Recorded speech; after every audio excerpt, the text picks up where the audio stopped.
안녕하세요. 제국학 토파보기 25강입니다. 25강은 H열도예요. 자, H열도라는 거는요, 도표거든요. 가로축과 세로축에 있는 도표예요. 네, 그렇다고 해서 이 H열도에 있는 H와 R이 가로축, 세로축을 의미하는 거는 아닙니다.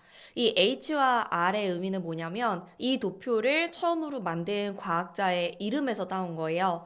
그 과학자가 바로 헤르츠 스프룬과 러셀이었거든요. 그래서 HR도라고 부르는 거예요.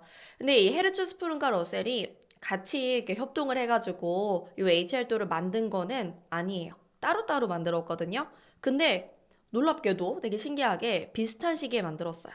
비슷한 시기에 서로 다른 장소에서 아예 다른 나라에서 연구해가지고 똑같은 HR도를 만든 거예요. 그래서 우리가 요거는 뭐 누구의 이름을 따서 붙이기 좀 애매하잖아요. 둘이 거의 비슷한 시기에 만든 거니까 그래서 그냥 둘 이름을 모두 사용해서 HR도라고 부르는 겁니다.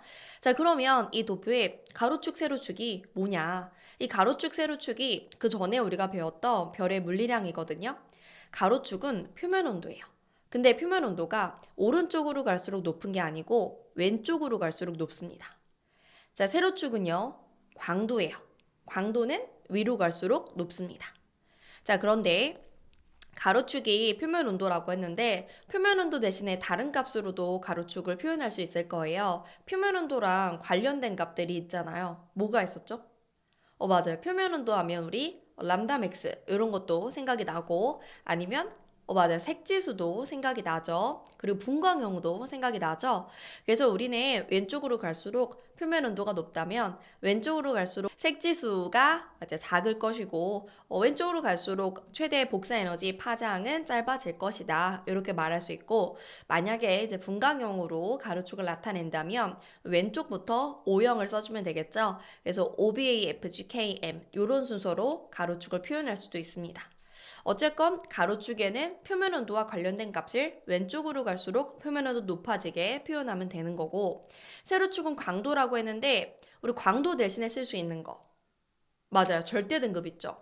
광도가 클수록 절대 등급은 작아지니까 우리 세로축을 절대 등급이 작아지는 방향으로 표현할 수도 있습니다. 요게 이제 H활도의 기본적인 틀인데요. 이 H활도상의 별들을 이렇게 점을 찍어 보니까 점 찍기 전에 정말 많은 별들이 있고 그 별마다 표면 온도와 광도가 정말 다양하니까 별들이 되게 이제 골고루 점이 찍히지 않을까라고 생각했지만 실제로 점을 찍어 보니까 별들이 어떤 특정 집단으로 분류가 됐어요. 지금 여러분이 보기에도 별들이 어떻게 집단으로 분류되는 게 보이죠? 일단 가장 눈에 띄는 게 뭐예요? 맞아. 가장 눈에 띄는 게 이 지금 왼쪽 위에서 오른쪽 아래를 향하는 이런 어떤 띠 모양의 별들이 많이 분포하는 거를 알 수 있거든요. 요 띠 모양의 전체 별의 90% 이상이 분포합니다. 그러니까 사실 뭐 대부분의 별이 요 띠 모양 집단 안에 속해 있다라고 볼 수 있는 거죠. 자, 그러면 우리가 이제부터는 이 H활도 상에서 별의 집단을 통해 별을 이제 종류별로 나눠 볼 건데, 가장 먼저 볼 거는 방금 말했던 왼쪽 위에서 오른쪽 아래 띠 모양의 별의 집단을 먼저 볼 거예요. 그걸 우리가 주계열성이라고 하거든요. 자, 다시 우리 그림을 보면 일단 H활도에 제가 가로축은 분광형으로 OBAFGKM이라고 적어놨고요. 그리고 세로축은 절대 등급입니다. 그래서 위로 갈수록 등급의 숫자가 작아지게 적어놨어요. 이 중에 우리 주계열성이라는 건 표시해보자. 여기 왼쪽 위에서 오른쪽 아래를 향하는 요게 바로 주계열성이라고요. 이 노란색 집단의 전체 별의 90%가 들어있다고요. 그럼 이 주계열성은 어떤 특징을 가지고 있느냐? 이 주계열성들은 어떤 물리량들의 관계가 있습니다. 이게 너무 중요하거든요. 무슨 말이냐면 여러분 이 주계열성 띠에서 왼쪽 위로 갈수록 표면 온도랑 광도 어떻게 되는지 생각을 해볼게요. 왼쪽 위로 가니까 왼쪽이면 표면 온도는 높아질 거고 그리고 위니까 광도는 또 높아질 거예요. 왼쪽 위로 갈수록 별들의 표면 온도와 광도가 높아지는 건데 이 표면 온도와 광도뿐만 아니라 왼쪽 위로 갈수록 주계열성의 질량도 커지고요. 주계열성의 반지름도 커집니다. 그러니까 우리가 뭐 주계열성이 예를 들어 뭐 여기 이렇게 A라는 애가 찍히고 여기 이렇게 B라는 애가 찍혔어요. 그럼 우리 H활도상에서 A와 B의 표면 온도 A가 B보다 높다. 그리고 A와 B의 광도는 A가 B보다 크다. 이렇게 비교할 수 있잖아요. 근데 그것뿐만 아니라 질량이나 반지름도 A가 B보다 크다라고 말할 수 있는 거예요. 두 개가 모두 주기율성이라면. 그래서 여러분이 문제를 풀 때 어떤 별에 관한 자료가 나왔다면 그 별들이 주기율성이라는 조건이 있지는 않은지 잘 봐야 돼요. 만약에 주기율성이라는 조건이 있다면 더 우리가 알아낼 수 있는 물리량에 관한 정보가 많아지는 거죠. 자, 근데 왼쪽으로 갈수록 표면 온도, 광도, 질량, 반지름 모두 다 같은 경향으로 커지는데 한 가지 반대 경향인 게 뭐냐면 별의 수명입니다. 여러분 별들도요 수명이 있거든요. 우리 인간도 수명이 있잖아요. 뭐 인간의 수명 대략 한 요즘은 100년 정도 된다 이렇게 말할 수 있죠. 자, 근데 별에도 수명이 있어요. 별도 이렇게 태어나는 순간이 있고 삶을 살다가 꽥 하고 죽게 되거든요. 그 별의 수명은 질량이 클수록 작습니다. 그래서 왼쪽으로 갈수록 수명은 짧아져요. 그럼 반대로 오른쪽 아래로 갈수록 표면 온도는 낮고 광도, 질량, 반지름 낮고 수명은 길어지는 거야. 여러분이 외울 때 그냥 암기법으로 이렇게 기억해 두세요. 왼쪽으로 갈수록 질량이 커. 질량이 클수록 무거워가지고 여러분 무거워요? 건강에 안 좋아요. 비만이 되거든요. 여러 병에 걸리게 됩니다. 그래서 슬프지만 빨리 죽게 되는 거예요. 수명이 짧다. 이렇게 암기해주면 좋을 것 같아요. 주기율성은 일단은 여기까지 보겠습니다. 사실 주기율성 얘기는 우리 다음 강인 별의 진화에서 좀 더 자세히 볼 거거든요. 지금은 그냥 H활도상에서 주기율성이 뭔지 정도만 봐주고요. 우리 바로 다음 별의 종류로 넘어가기 전에 맞다. 내가 이걸 넣어놨는데 까먹었네. 여러분 방금 화살표가 등장했어요. 지금 절대 등급이 5인 주계열성을 보려고 하는 겁니다. 근데 우리 주계열성이라는 건 절대 등급에 따라 분광형이 어느 정도 이제 1대1 대응이 되는 거잖아요. 그쵸? 근데 절대 등급이 5일 때 분광형을 보니까 G형이에요. 자, 이 주계열성이 바로 특별한 우리 태양입니다. 태양.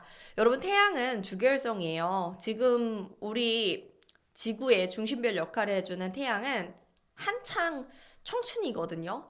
선생님이 지금 청춘이란 말을 썼는데 사실 이제 별의 우리가 진화 단계를 배우면 알겠지만 별은 이 주계열성 단계에서 대부분을 살아요. 그래서 한참 별이 이제 아기도 아니고 죽을 때도 아니고 청춘이다. 그건 별이 주계열성 단계인 거거든요. 그래서 청춘이라고 표현을 한 거고요. 우리 태양은 주계열성인데 태양은 너무 중요한 별이니까 좀 정보를 기억해 두자고요. 분광형은 G형이고 이건 이미 우리 배운 거고 절대 등급은 5등급 정도다라고 기억해 주시면 좋겠어요. 자, 그럼 이제 진짜로 다음 집단 볼게요. 자, 다음 집단, 다음 별의 종류는 바로 거성인데요. 거성이란 이렇게 주계열성이 띠 모양으로 있으면 주계열성의 오른쪽 위에 있는 별의 집단을 우리가 거성이라고 해요. 자, 근데 거성을 둘로 나누겠습니다. 오른쪽 위에 좀 아래쪽에 있는 거를 우리가 적색 거성 혹은 그냥 거성이라고 부르고요. 그 적색 거성보다 위에 있는 요 집단을 초거성이라고 부릅니다. 여러분, 거성이라는 단어 뜻이 거대한 성, 별이라는 거예요. 거대한 별. 그래서 거성이 영어로는 이제 자이언트 스타거든요. 그리고 초거성은 완전 초대박 거대하다라는 거예요. 그래서 초거성은 슈퍼 자이언트 스타라고 부르거든요. 얘네들은 어떤 특징이 있는지 일단 H활도상에서 볼 수 있는 특징부터 본다면 자, 적색거성 보세요. 요 집단이 적색거성이라고 했죠. 주계열성이 오른쪽 위에 분포하는 별인데 H활도상에서 약간 오른쪽에 있어. 그렇기 때문에 표면 온도 낮을 거야. 그 표면 온도가 낮으니까 분광형이 K형, M형 이런 분광형을 많이 갖네요. 그러면 별의 색깔을 약간 주황색이나 붉은색으로 보이겠죠? 그래서 앞에 적색이라는 말을 붙인 거고요. 그 다음에 표면 온도는 낮은데 얘가 이제 거대하니까 반지름이 매우 큰 거예요. 그럼 여러분 우리 잠깐 우리 요 공식을 생각해 볼게요. 별의 광도 L은 반지름 R 제곱 곱하기 표면 온도 T의 4제곱이죠. 그러면 다른 색으로 펜색 검정으로 표면 온도는 낮아. 그런데 반지름이 어때? 매우 크기 때문에 결국에 광도는 커진다라는 거야. 그래서 광도가 크다라는 특징, 우리 HL 도상에서 위에 있으니까 확인이 가능하고요. 그리고 밀도는 어떨까요? 밀도는 대체로 작을 겁니다. 물론 우리가 정확한 밀도는 밀도란 부피분의 질량이니까 이 별의 질량까지 알아야 정확한 밀도를 말할 수 있겠지만 그냥 대체로 별이 거대하다면 별의 부피가 크다면 별의 밀도는 작은 편이겠죠.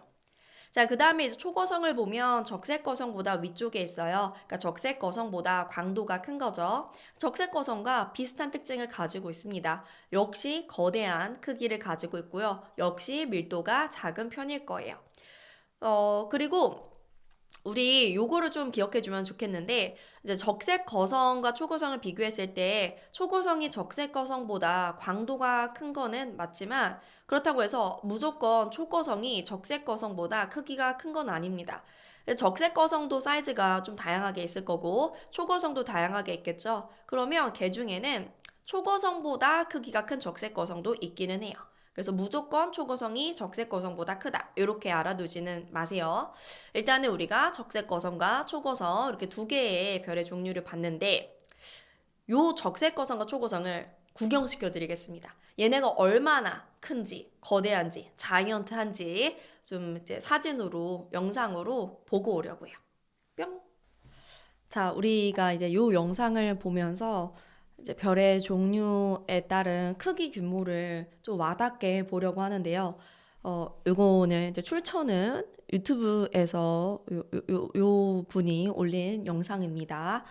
같이 볼게요. 지금 화면에 있는 요게 바로 선, 우리 태양입니다. 태양의 크기가 요 정도예요. 여기 우리 지구도 여기 왼쪽에 있어요. 지구랑 비교했을 때 태양은 굉장히 큰 거를 알 수 있죠. 자, 근데 태양보다 큰 별도 많거든요. 우리 우주에서 태양이 그렇게 막 큰 별은 아니거든요. 태양보다 큰 별들을 이제 차례로 볼게요.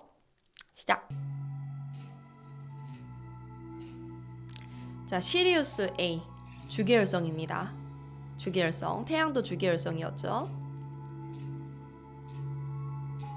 베가.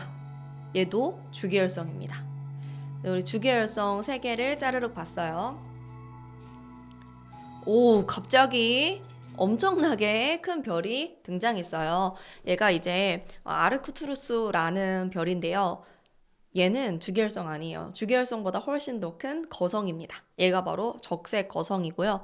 여러분 적색 거성 보면 우리 지구는 이제 보이지도 않아요. 그리고 태양보다도 훨씬 더 큰 거를 확인할 수가 있죠. 그러니까 주계열성에 비해서 적색 거성이 굉장히 크구나라는 거 확인할 수 있고 그리고 이것도 한 번 더 볼까? 지금 주계열성들 안에서 태양과 베가의 크기를 비교해 보세요. 그리고 태양과 베가의 색도 비교를 해보세요. 색을 보니까 태양이 더 표면 온도가 낮겠죠. 근데 표면 온도가 낮을수록 반지름도 작다고 했으니까 실제로 그렇다는 거 한 번 더 확인할 수 있을 거고요. 자, 이번엔 아르크투루스보다 더 큰 게 등장합니다. 자, 리겔이라는 별인데 얘는 초거성이에요. 적색 거성보다 훨씬 더 큰 초거성이 나왔어요. 어우, 더 큰 베텔게우스. 얘도 역시 초거성입니다.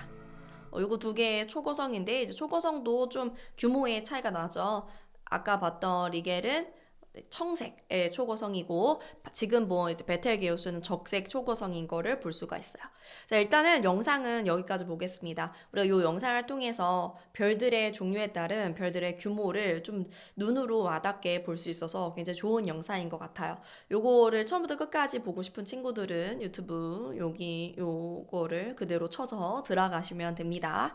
자, 그러면 다시 우리 수업 화면으로 돌아가서 이제 다음 별의 종류 보겠습니다. 자, 이제 세 번째 별의 종류인 백색 외성 보겠습니다. 화이트 드워프라고 하는데 백색, 흰색의 난쟁이라는 뜻이에요. 난쟁이 별. 그러니까 외성의 외도, 그러니까 왜소하다라는 뜻이거든요. 그러니까 얘는 이름에 다 뜻이 있어요. 적색 거성도 적색, 붉은색의 거대한 별이다라는 뜻처럼 얘도 백색, 흰색의 외성, 왜소한 조그만 별을 백색 외성이라고 하는 거거든요. HL 도상에서 이제 남은 집단이 한 개밖에 없잖아요. 요거겠죠. 요 친구들.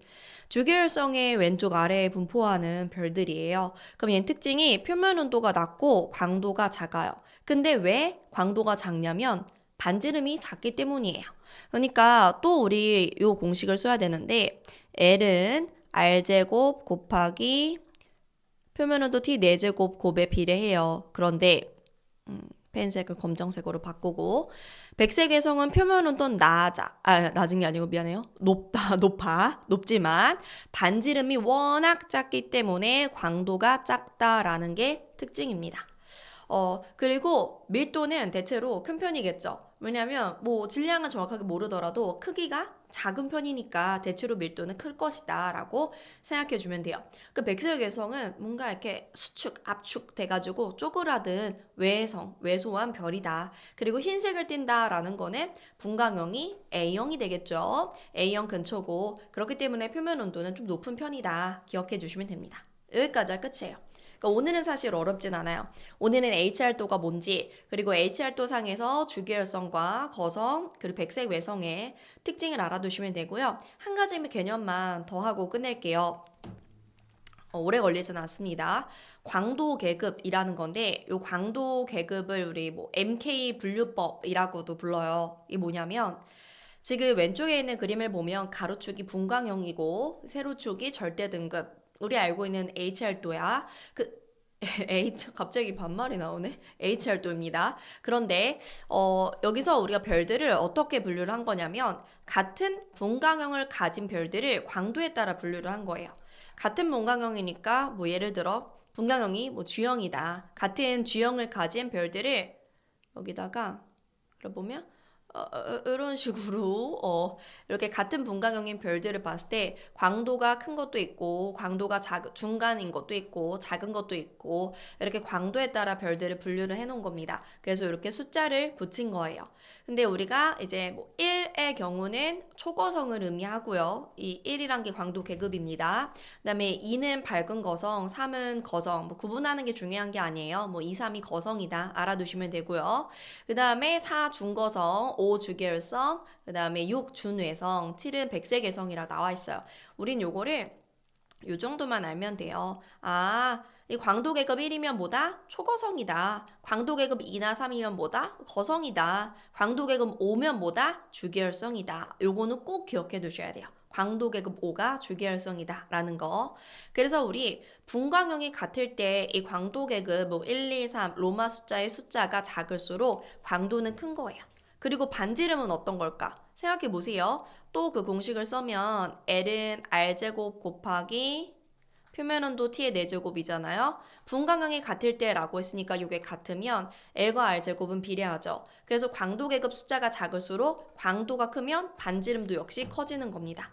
그러니까 이 숫자가 작을수록 큰 별이다 라고 생각해 주면 돼요. 표면온도 같다라는 조건이 있을 때. 자, 그럼 우리 태양을 우리가 요 광도 계급을 이용해 가지고 표현을 해보면 태양은 G2O거든요. G2O. 요게 이제 MK 분류법으로 어떤 별을 나타내는 방법인 거예요. 우리가 별을 태양이 있으면 얘 태양이야, 선이야 이렇게 말할 수도 있지만 태양을 G2O다 이런 식으로 나타내면 태양에 관한 물리량 정보를 더 쉽게 표현할 수가 있거든요. 일단 G2라는 건 분광형이니까 태양의 표면 온도가 대략 한 6000켈빈 근처다라는 거를 나타낼 수가 있고요. 그 다음에 광도 계급이 5라고 적어놓은 거는 주계열성이란 뜻인 거죠. 요거는 표면 온도가 6000켈빈 정도인 주계열성이구나 라고 그 별에 관한 정보를 더 잘 나타낼 수가 있는 거예요. 그래서 여기까지가 이제 광도 계급 내용 끝이에요. 요 정도만 딱 알아두면 됩니다. 근데 방금 우리 태양 얘기를 했잖아요. 그래서 태양에 관한 또 태양의 프로필을 정리하고 마치겠습니다.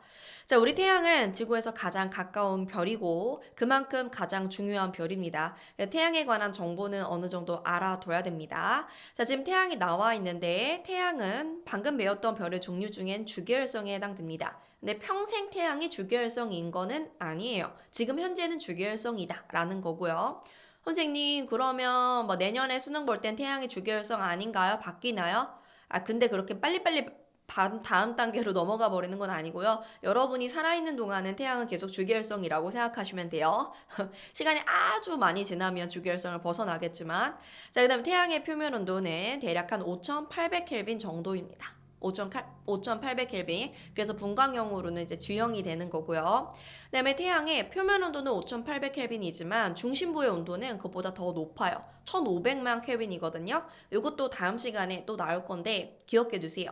아, 태양은 표면 온도에 비해 중심부 온도가 훨씬 더 높구나. 1,500만 켈빈이구나. 굉장히 높구나. 이렇게 한번 봐주시고. 그다음에 태양의 절대 등급은 아까 HR도에서도 봤듯이 5 정도입니다. 플러스 5 정도의 절대 등급을 가지고 있다는 거. 이 정도는 태양에 관해서 우리가 정보를 기억해 줘야 됩니다. 자, 그럼 여기까지 해가지고 이번 시간 끝났어요. 이번 시간 그렇게 내용이 길지 않았죠? HR도는 끝났고요. 이제 다음 시간은 별의 진화를 볼 겁니다. 선생님 아까 말했듯이 별은 태어나서 삶을 살다가 죽는다고 했는데 별의 일생이 있다고 했는데 그 일생 동안의 별은 뭐 요 단계에서 요 단계로 그 다음 단계로 진화하는 단계가 있거든요. 그 내용을 다음 시간에 보겠습니다. 자, 그럼 여기까지 고생 많으셨고 여기까지 하고 인사드리겠습니다. 자, 그러면 우리는 다음 강에서 만나요. 안녕.